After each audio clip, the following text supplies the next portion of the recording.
Hi guys, so today I'm going to be showing you how to unsubscribe from Temu emails.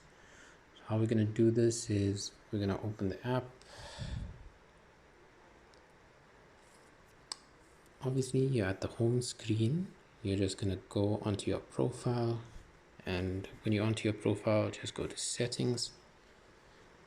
Under settings, next you're going to go to notifications, and in there you have all of these options. I'm going to go on to promotions, and under promotions there you've got email. You've got the options of switching off your email, your WhatsApp, SMS, in-app notifications, or the push. So that's just going to be whether they come to your devices, whether you receive a lot of notifications.